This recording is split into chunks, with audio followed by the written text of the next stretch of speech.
News when you want it with Bloomberg News Now. I'm Nathan Hager. And I'm Karen Moskow.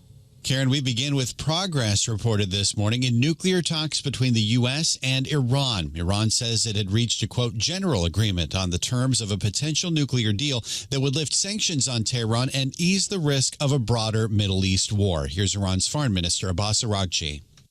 We are hopeful that negotiation will lead to a sustainable and negotiated solution. At the same time, as demonstrated during the aggression of 13 June 2025, Iran remains fully prepared to defend itself against any threat. Iranian Foreign Minister Abbas Araghchi made those comments in Geneva. Vice President J.D. Vance spoke about the talks with Fox News. You know, in some ways it went well. They agreed to meet afterwards. But in other ways, it was very clear that the president has set some red lines that the Iranians are not yet willing to actually acknowledge and work through. So we're going to keep on working it. But of course, the president reserves the ability to say when he thinks that diplomacy has reached its natural end. We hope we don't get to that point. But if we do, that'll be the president's call. And that was Vice President J.D. Vance on Fox News. The U.S. and Iran will each draft and exchange texts for a deal before setting a date for a third round of talks.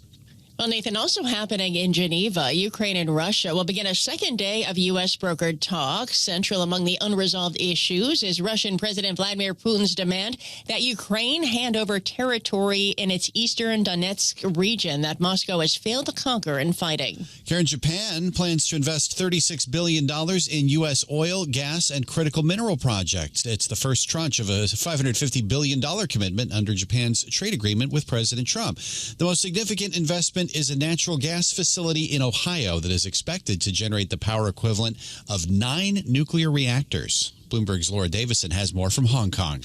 There are some questions just about the size and scope of this project, just because it would be the biggest energy project of its kind. There are also 2 other projects. One is a crude export facility in the Gulf of Mexico off the Texas coast, as well as a project that would produce synthetic diamonds. Those are used in the manufacturing of semiconductors, energy, and automobiles as well. Bloomberg's Laura Davison says the announcement comes weeks before Japanese Prime Minister Sanae Takaichi is set to meet with President Trump in Washington. Nathan, there's more fallout this morning from the Jeffrey Epstein files, and Bloomberg's Alexis Christoforous has the latest from New York. 2 teachers' unions are asking the Securities and Exchange Commission to look at a 2021 statement from Apollo Global Management about its contact with the late sex offender and whether it could be considered materially false or misleading.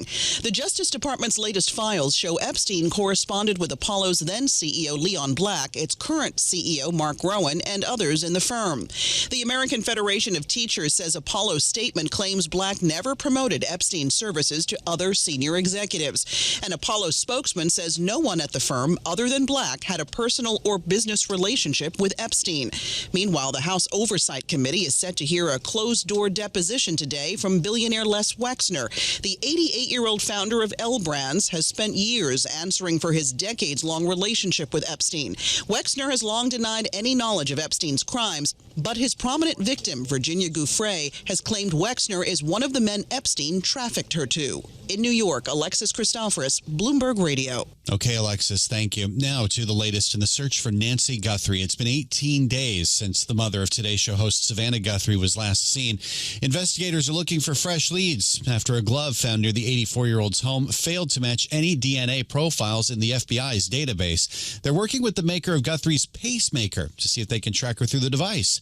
Richard Frankel is a retired FBI agent.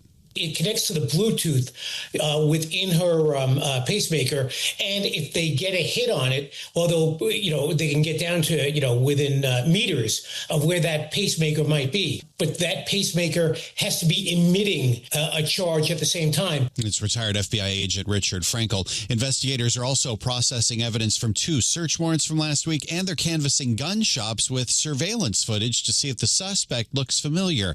The reward is now up to $100,000 for information that leads to Nancy Guthrie's return. Let's turn to the markets now, Nathan. Futures are higher ahead of today's session. Stocks rebounded yesterday from an early sell-off to eke out gains. And we're getting word this morning about some big moves from Wall Street investors, including Warren Buffett. Bloomberg's John Tucker joins us with the very latest. John, good morning. Yeah, good morning, Karen. Buffett's Berkshire Hathaway slashed its stake in Amazon by more than 75% in the fourth quarter. It now owns roughly 2.3 million shares of the company. And so what did Buffett dump Amazon for? The New York Times. This marks his last new bet as CEO of Berkshire. A regulatory filing shows Berkshire acquired 5.1 million shares of the Times. It's a stake that was worth almost $352 million. Berkshire first bought a stake in Amazon back in 2019. He said at the time that despite his aversion to tech stocks, he'd been, quote, an idiot for not buying the online retailer giant's shares sooner. Well, shares of the New York Times surged more than 10% in post-market trading. In New York, I'm John Tucker, Bloomberg Radio. And that's news when you want it with Bloomberg News Now. I'm Karen Moskow. I'm Nathan Hager, and this is Bloomberg.